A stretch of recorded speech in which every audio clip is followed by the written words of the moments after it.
Tragedy, survival, and slow yet steady recovery. That's how many sum up the past 10 years here in the lower Ninth Ward.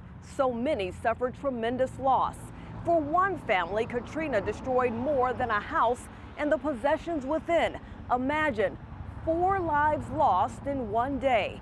Rolisha Smooth doesn't have to imagine. It was her reality and a story she's never shared until now. New Orleans, Monday, August 29th, 2005. Daybreak in the lower Ninth Ward. Ground zero. The dawning of a day that changed the city forever. Crisis on the horizon. 6-something that morning, we heard like a loud noise, like a boom. The Smooth family heard what many thought was a detonated bomb, an explosion prompted by an unprecedented catastrophic breach in the levee system, a failure that allowed more than 20 feet of treacherous storm surge into the modest community. Ahead of Katrina, thousands were sent packing, but others, inch by inch, she brought them to their knees, especially those who underestimated her power. We opened the door and like kind of went out looking to see what the noise was, and we seen water rising in the street. Rolisha Smooth was 15 years old at the time. It wasn't unusual for the Smooth family to come together under one roof for special occasions, or in this case, to ride out the storm. 10 years ago, that day when the neighborhood shook, Rolisha had plenty of company. Her mother, 33-year-old Ursel, and Ursel's boyfriend, Terry Durrell. Others in the house that fateful morning, her 2 cousins, 18-year-old Kendrika and 16-year-old Kendra Smooth, her Aunt Marion, and 14-year-old cousin Donika Lewis. Rolisha's grandmother, the matriarch, has 17 children and 100-plus grand and great-grandchildren. But get-togethers would never be the same after this day. Marion's home stood on this concrete slab before Katrina rocked the family's very foundation. As we went back in the house to grab the keys and our shoes, it's like the water was coming in the house like rapidly, just like to where we couldn't do nothing but get to an attic. A last gasp haven for thousands trapped in the lower 9. But with storm surge increasing by the second, the refuge wouldn't last long. The water was rising high in the attic, and it was coming to where, we couldn't stand up in the water no longer, so we tried to get a way out to get on the roof. To no avail. As much as they tried, no one could break through.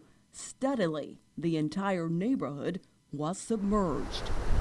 Water poured in from several sources, St. Bernard Parish and the Industrial Canal, which suffered 2 breaches. A barge came crashing into the lower 9, leveling everything in its path. Everybody was panicking, didn't know what to do, because like I said, we really didn't think, by they telling us to evacuate a lot and nothing happened. We didn't think anything was going to happen this time. But Katrina was no ordinary storm. This is very serious, and it's of the highest nature. As the storm churned in the Gulf, then Mayor Ray Nagin called for New Orleans' first ever mandatory evacuation, an order not everyone would or could heed. Like many in the lower 9, the Smooth family was desperate, helpless, and running out of time. We called my Aunt Iris and let her know, what was going on. She talked to her kids for the last time. And I could hear my sister Marion in the background asking, which way y'all gonna go? You gonna go this way or you gonna go that way? And next thing you know, they went to hollering and screaming and the phone went dead, and that was it with them. Iris Smooth Smith, Kendrika and Kendra's mother, lived on Royal Street, minutes from her sister Marion. She was home with her other 4 children. The frantic call alerted her of impending danger. Kendra was in the background, hollering and screaming, saying, "Where my mama, where my mama?" We walked outside, and look, it was just like this outside. And we went back in the house, and the water just started gushing through the back door.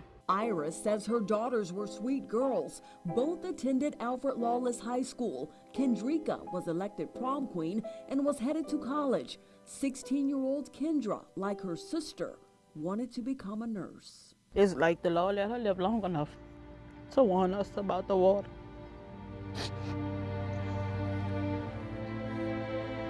Even though she lost her life and other people lost their life, he let her live long enough to warn us for to be able to get out and get to safety. But safety was nowhere near and practically out of reach for the 7 trapped inside an attic filled with Katrina's wrath. Darrell was the only swimmer in the group. With no time to spare, he battled the flood and swam to unlock the security gate on the home's front door. He returned to rescue the 6 others. He was like, come on, I'm gonna take Marion and Ursel first, since y'all, y'all the biggest. I'm gonna take y'all 2 first, and I'm gonna come back and I can get all 4 of the kids at one time.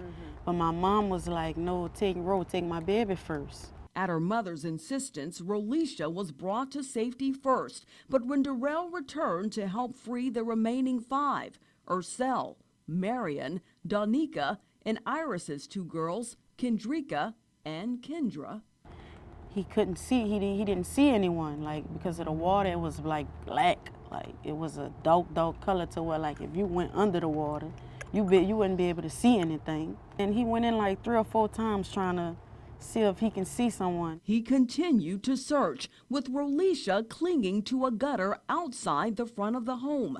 That's when she heard a noise, followed by the screams of familiar voices coming from inside. I saw him like moving their hands, trying to, they was fighting to get back out from under the water, and it was streaming. Her mother and 3 cousins were desperately fighting to stay alive. Rolisha says she did the only thing she could to help. They had a stick floating in the water, and I grabbed the stick and kind of trying to stick it through the door and still hold on at the same time to, see if someone would grab it, but nobody grabbed it, and I stopped hearing them and stopped seeing them. I witnessed them drown. Ursel Smooth was fun, outspoken, and loved children, a housekeeper at a local hotel. She dreamed of owning a child development center. Like, I'm sitting here, I don't really like to be on the camera, take pictures, but she would have been posing for you. She was that type of person. She was a sweet girl. And Rolisha was the apple of her mother's eye. Still, there was one person in the family unaccounted for. Waiting for Darrell to return and fearing he could be in danger, Rolisha climbed from the gutter to the roof and knocked off a vent. Light finally found its way into the murk-filled darkness, and the unexpected happened.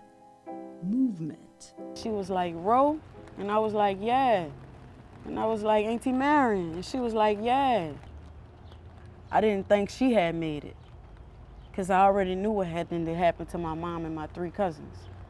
But when I seen her, I was, I smiled. Marion explained how she tried to escape with the others, but the force of the water slammed the attic's door shut, trapping her alone inside, later to become her saving grace. Reunited with her aunt in the chaos of Katrina, Rolisha noticed a small, simple reminder of her mother.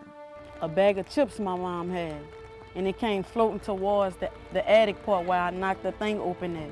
It came floating towards, and I smiled when I looked at the chip bag. I just smiled, like, and my auntie, she was telling me, like, they all right, they coming. But, I knew, I saw, but I knew they wasn't coming. Hours later, a good Samaritan came along on a boat and took the survivors to higher ground.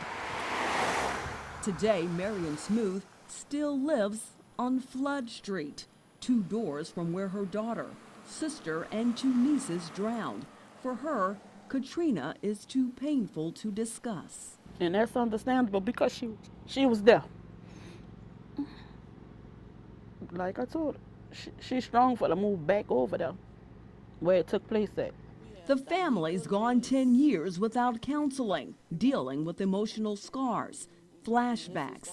At times it seems like only yesterday. I got the phone call, and sometimes I still hear them hollering and screaming, and knowing that I couldn't do nothing to help my children.